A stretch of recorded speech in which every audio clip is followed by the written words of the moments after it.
All right, Seanna Thomas is here for Meal Prep Monday, and she is sharing some simple and budget-friendly chili recipes so they won't put a chill on your wallet, and they're going to warm you up as well. Seanna, good to see you this Monday morning. Thanks for being here again. Of course. Okay, so we've got some turkey chili to kick things off. So instead of using the ground beef, going with the ground turkey. Lightening it up a little bit, right? I mean, chili is so hearty enough. I feel like you don't really need to use a heavy beef all the time. I mean, you can if you want, go for it. Some people are going to say, you know, it's not traditional chili. It's not, really. But I mean, people say chili shouldn't have beans in it. Chili, you know, has certain components that there's always going to be arguments about. Yes, and I think however you want to make your chili, go ahead. So I have a couple of recipes here that I think people are going to enjoy. So the turkey black bean chili, really simple, lots of spices, that warmth from the chili powder, the cumin, the garlic, the onion. I throw some grated carrots in there as well to up, you know, the fiber and a little bit more veg.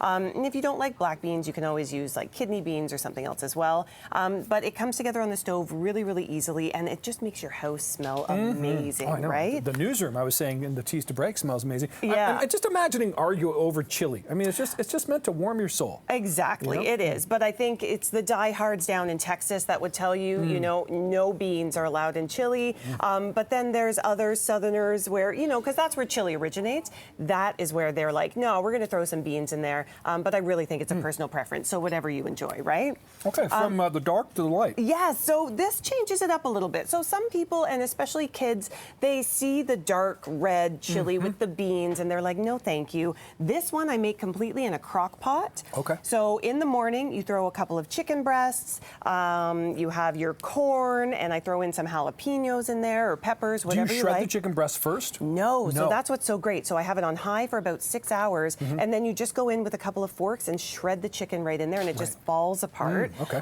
Now this one actually does have beans in it, but I blend it up with a can of evaporated milk. You're so controversial. Well, right? I know. And you add that in, and the beans, so if your kids don't like beans, they're not going to know that the beans are in there, which is what's so cool, right? Big chunks of chicken. Wow, and then at the end, I throw in some cream cheese, which actually makes it like that Greek yogurt, though. No Greek yogurt today, but cream cheese makes it nice and creamy, and that really wonderful flavor that everybody likes. And some dessert chili, I guess. Yeah. So these are chili chocolate pots. I couldn't bring in 3 different chilies. I had to change it up, bring in a little dessert.